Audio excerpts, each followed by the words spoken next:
الحمد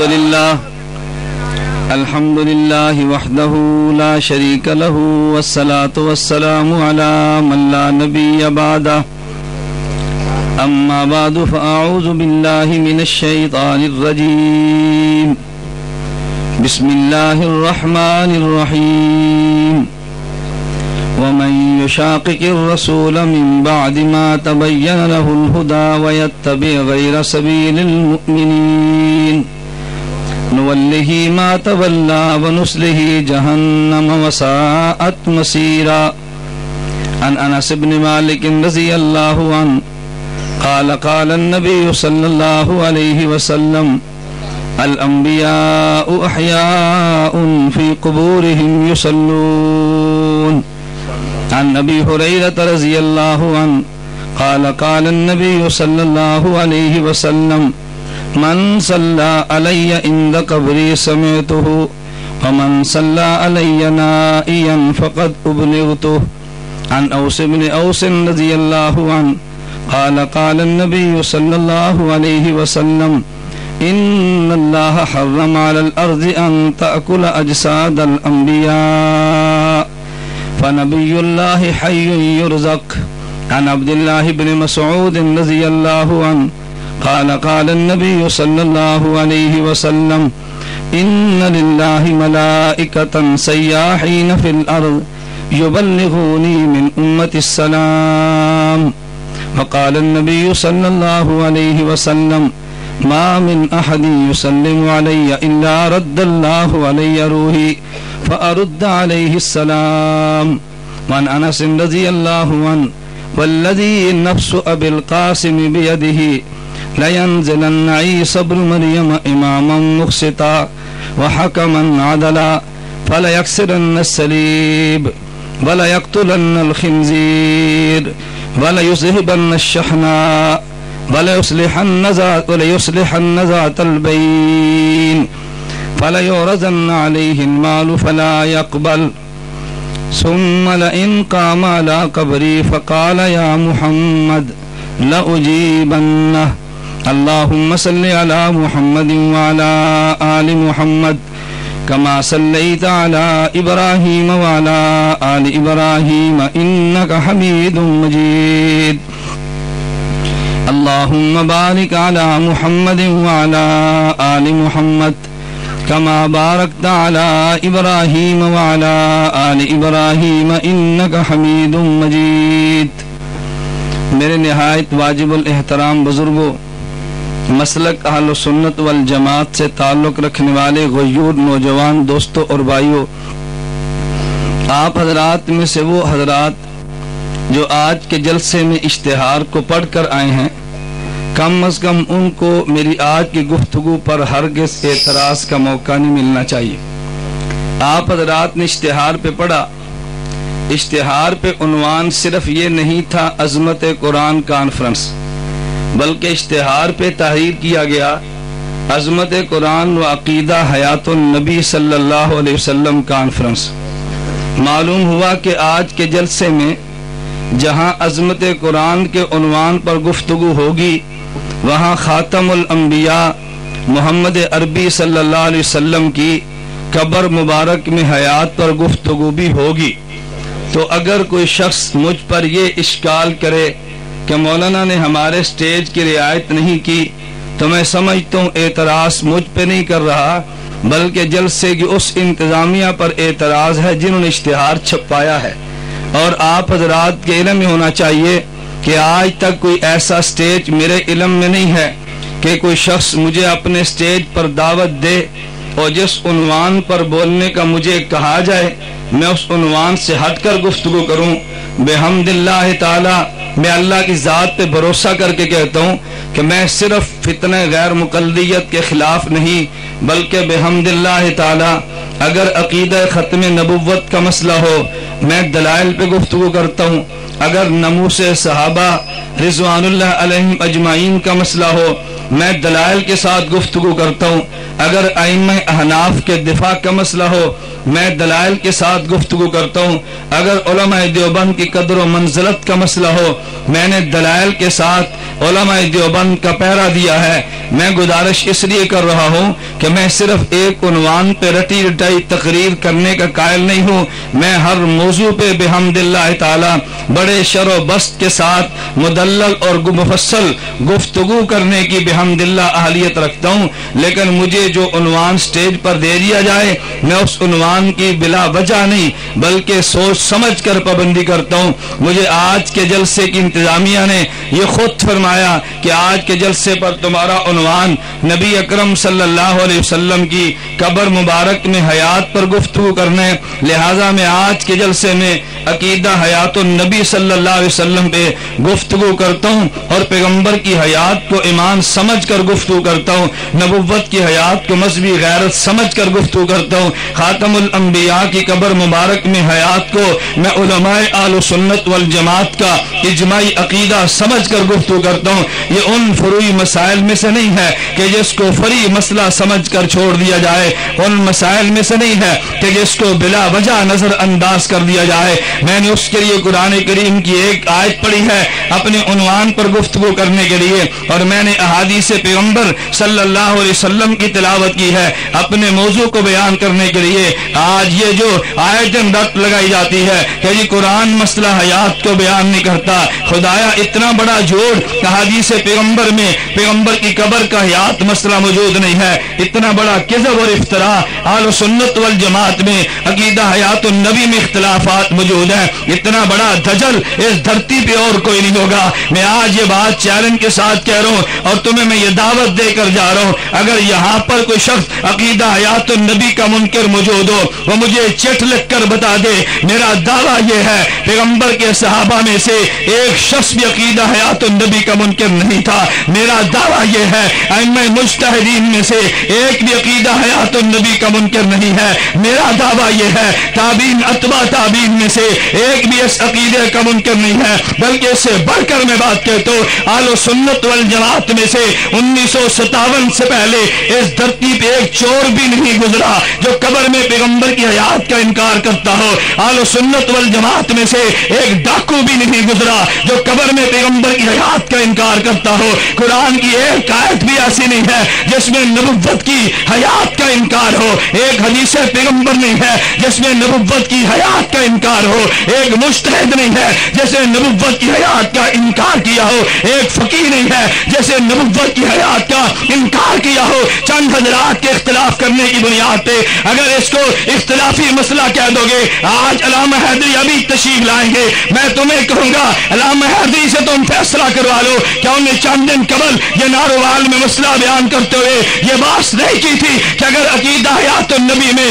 اختلاف کا نام امت میں اختلاف ہے تو مجھے بتاؤ کیا پیغمبر کی حدیث کا انکار کرنے والا مرزا غلام احمد پرویز موجود تھا؟ کیا تم حدیث کو اختلافی مسئلہ کہہ دو گے؟ کیا لوگوں نے حنفیت کی بنیاد پہ اگر فقہات کا اختلاف کیا ہے کیا فقہ اختلافی موضوع بن جائے گا؟ اگر عقیدہ حیا ختم نبوت کے انکار مرزا غلام احمد قادیانی کر لے کیا یہ اختلافی مسئلہ بن جائے گا؟ اگر ناموس صحابہ کا انکار چند رافضی کر لے کیا ناموس صحابہ یہ اختلافی مسئلہ بن جائے گا؟ نہیں نہیں، خدا کی قسم جس طرح عقیدہ ختم نبوت پہ امت کا اجماع ہے، ناموس صحابہ پہ امت کا اجماع ہے، فقہ اجتہاد پہ امت کا اجماع ہے، نہیں اس طرح قبر میں پیغمبر کی حیات پہ امت کا اجماع ہے۔ جو عقیدہ حیات النبی کو نہیں مانتا وہ قرآن کو بھی چھوڑ گیا ہے، عقیدہ حیات النبی نہیں مانتا، حدیث پیغمبر کو چھوڑ گیا ہے، عقیدہ حیات النبی نہیں مانتا، اصحاب پیغمبر کو بھی چھوڑ گیا ہے، عقیدہ حیات النبی نہیں مانتا، امت کے اجماع کو بھی چھوڑ گیا ہے۔ اجماع کو چھوڑنے والے کو تو سنی کیا دے؟ میں سنی نہیں کہتا، جو قبر میں پیغمبر کی حیات کا منکر ہے رب کعبہ کی قسم وہ سنی نہیں ہے، وہ بدعتی ہے۔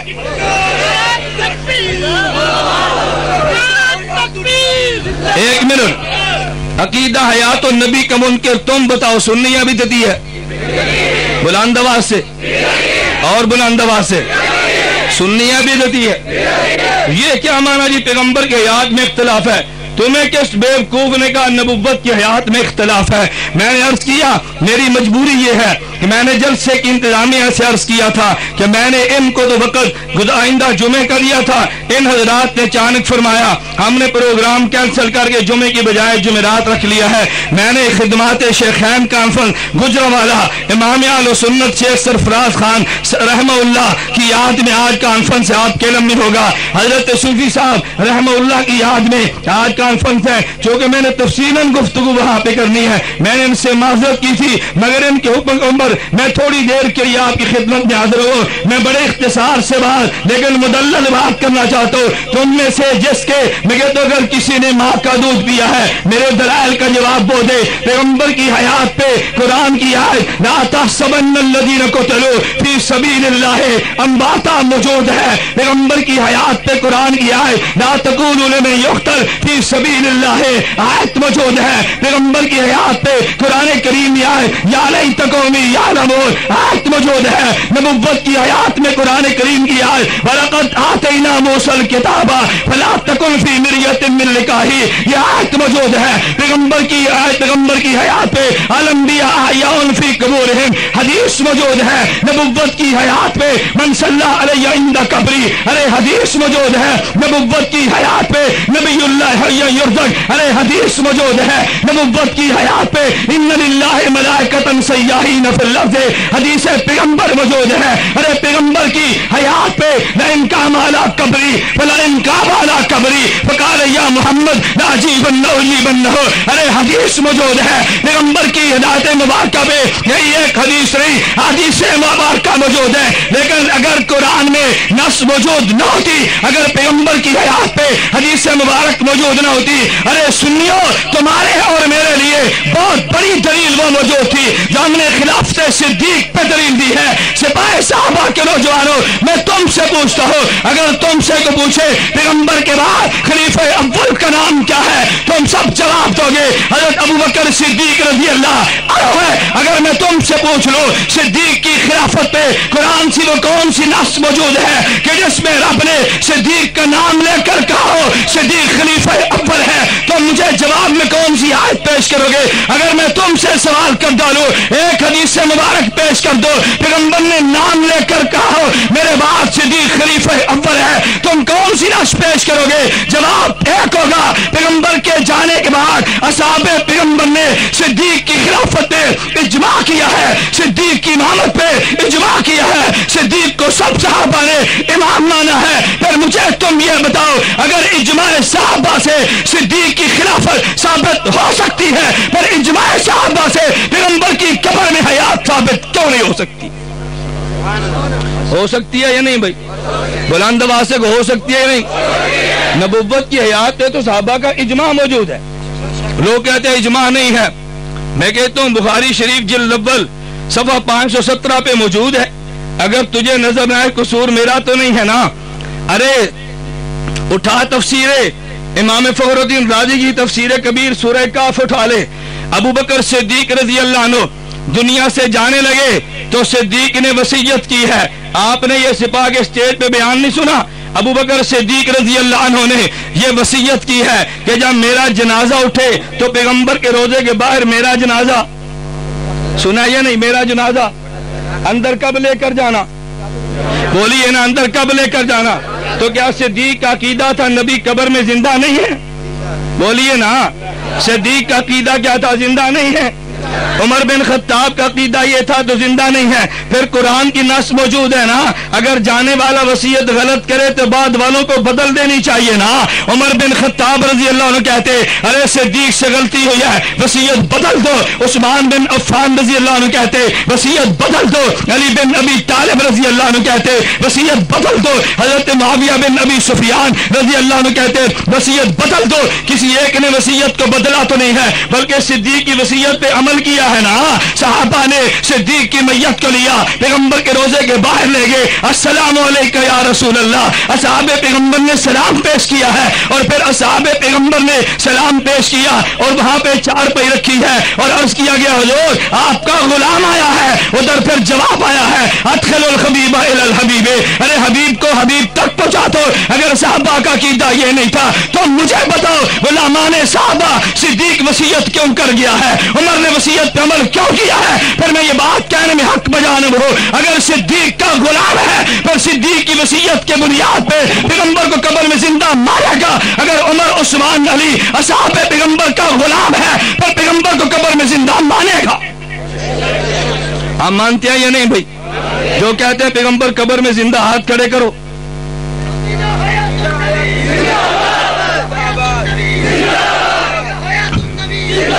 بلند آواز سے کو عقیدہ حیات النبی، اور بلند آواز سے عقیدہ حیات النبی، اور بلند آواز سے عقیدہ حیات النبی۔ عجیب بات، ہمیں اپنے عقیدے کو بیان کرنے میں جھجک ہے۔ میں بات تمہیں کہ تو علامہ حق نواز جنگوی نے مواتیت کا آپریشن کیا کہ نہیں؟ کون نے کیا یا نہیں؟ حضرت علامہ ضیاء الرحمن فاروقی شہید نے کیا یا نہیں؟ تو پھر میں اگر کروں تو میں نے کون سی موقف کی مخالفت کی ہے بھائی؟ میں نے تو وہ بات کی ہے جو تمہاری قیادت نے کی ہے، اور علامہ حق نواز جنگوی کے مشن پر تم میں سے ایک فرد بھی وہ نہیں ہے جتنی جیل میں نے کاٹی ہے، کوئی تم پیش کر دو۔ میں نے اس پر تو 7 سال جیل کاٹی ہے، کیا میں اس مشن کا امین نہیں ہوں؟ میں نے تو چون ملٹے لٹک کر مار کھائی ہے، میں اس مشن کا امین نہیں ہوں؟ میں نے بحمد اللہ تعالی جنگوی کے موشقوں کو دلائل سے اپنایا ہے، اور میں نے دلائل سے بیان کیا ہے۔ میں نے اس لیے کہا مجھے تم جو موضوع دو گے میں نے اس موضوع پہ گفتگو کرنی ہے۔ ناموس صحابہ کو بیان کرنا جنگوی کا مشن تھا، میں اپنا مشن سمجھتا ہوں۔ پیغمبر کی حیات کو بیان جرأت کے ساتھ کرنا علامہ جنگوی کا مشن تھا، میں اس کو مشن سمجھ کر بیان کرتا ہوں۔ میں نے اس لیے کہا اہل سنت والجماعت کا اجماعی عقیدہ یہ ہے کہ نبی قبر میں زندہ ہے، اور اجماع کے بارے میں آخری بات کہنے لگا، اللہ نے جو قرآن میں بیان کیا، مجھے کبھی یہ لوگ کہتے ہیں مولانا مماتی مانتے نہیں ہیں، یہ باس نہیں آتے، ہم نے کئی مرتبہ دلائل دیے۔ میں نے کہا باس کیسے آئیں گے؟ خالق نے خود قرآن میں اعلان کر دیا وَمَن يُشَاقِقِ الرَّسُولَ مِن بَعْدِ مَا تَبَيَّنَ لَهُ الْهُدَىٰ وَيَتَّبِعْ غَيْرَ سَبِيلِ الْمُؤْمِنِينَ، جو شخص اجماع امت کو چھوڑ دے نُوَلِّهِ مَا تَوَلَّىٰ وَنُصْلِهِ جہنم، اللہ قرآن میں اعلان کرتے ہیں میں اس کو 2 سزائیں دوں گا، نمبر 1 ہدایت کی توفیق نہیں دوں گا، نمبر 2 قیامت کے دن جہنم دوں گا۔ اجماع کے انکار کرنے والے کو رب نے 2 سزائیں دی ہیں، دنیا میں ہدایت نہیں ملتی، آخرت میں خالق جہنم دیتا ہے۔ اگر اجماع کا منکر تیرے موقف کو نہ مانے کوئی گھبرانے کی بات نہیں ہے، اگر تیرے موقف کو نظر انداز کر دے کوئی گھبرانے کی بات نہیں ہے۔ ہم اجماع امت کی بنیاد پر بھی اس عقیدے کو، پیغمبر صلی اللہ علیہ وسلم کی حیات کے عقیدے کو ہم امت کا اجماعی عقیدہ سمجھتے ہیں، اور نبوت کے اجماعی عقیدے کو پوری امت نے بیان کیا ہے۔ تم اٹھا کے دیکھ لو، ابھی مجھے ایک ساتھی اسٹیج پہ پوچھ رہا تھا کہ مولانا ہم نے سنا امی عائشہ اس عقیدے کی قائل نہیں تھی، میں نے کہا جھوٹ بولتا ہے، مسند احمد میں روایت موجود ہے، امی عائشہ رضی اللہ عنہا خود ارشاد فرما رہی ہے، کہتی ہے کنت ادخل بیتی الذی فیہ رسول اللہ صلی اللہ علیہ وسلم انی واضع ثوبی، امی عائشہ رضی اللہ عنہا ارشاد فرما رہی ہے، کہتے ہیں جب پیغمبر قبر میں تھے میں پیغمبر کے روضے میں جاتی لیکن پردے کا خیال نہیں کرتی تھی، بچا اقول انما هو زوجی وابی، میں یہ بات کہتی ایک تو میرا خاوند ہے، خاوند سے تھوڑا ہی پردہ ہے، ایک میرا باپ ہے، باپ سے تھوڑا ہی پردہ ہے۔ کہتی ہے فلما دفن عمر معهم فوالذی نفسی بیدہ، خدا کی قسم جب حضرت عمر کو ساتھ دفن کر دیا گیا، واللہ فرماتی ہے واللہ ما دخلتہ الا انا مشدودۃ علی ثیابی حیاء من عمر، جب عمر کو دفن کر دیا گیا عمر کی حیا کی وجہ سے پھر میں پردے کا اہتمام کر کے جاتی تھی۔ امی عائشہ اگر عمر کی حیات کے قائل نہیں ہے مجھے تو بتا پردے کا اہتمام کیوں کیا ہے؟ کہتے ہیں امی عائشہ سماع کی قائل نہیں تھی، میں نے کہا تو نے جھوٹ بولا ہے، یہ لاہور جامعہ اشرفیہ موجود ہے، حضرت مولانا ادریس قادری رحمۃ اللہ علیہ جامعہ اشرفیہ کے شیخ الحدیث نے سیرت المصطفیٰ جلد نمبر 2 پہ تحریر کی ہے، جہاں یہ واقعہ بیان کیا کہ جب مقتولی نے کفار کو بدر کے کنویں میں دفن کر دیا گیا، پیغمبر نے قبر پہ کھڑے ہو کے جملے بولے تھے، وہاں پہ حضرت مولانا قادری نبر اللہ مرکز تعریف فرماتے ہیں کہ یہ جو بات معروف ہے امی عائشہ سما کی قائل نہیں تھی، فرمایا غلط بات ہے، امی عائشہ خود سما کی قائل بھی تھی۔ میں اس لیے کہتا ہوں کوئی ایک صحابی بھی تمہیں نہیں ملے گا جو پیغمبر کی حیات کا منکر ہو۔ میرے دوستو پھر میری آپ سے گزارش ہے، مجھے تم بتاؤ جو عقیدہ قرآن دے دے، جو عقیدہ پیغمبر دے دے، جو عقیدہ صحابہ پیغمبر دے دے، جو عقیدہ امت کے سارے اولیاء دے دے، اس عقیدے کو چھوڑ دینا چاہیے یا اس عقیدے کو ڈنکے کی چوٹ پہ بیان کرنا چاہیے؟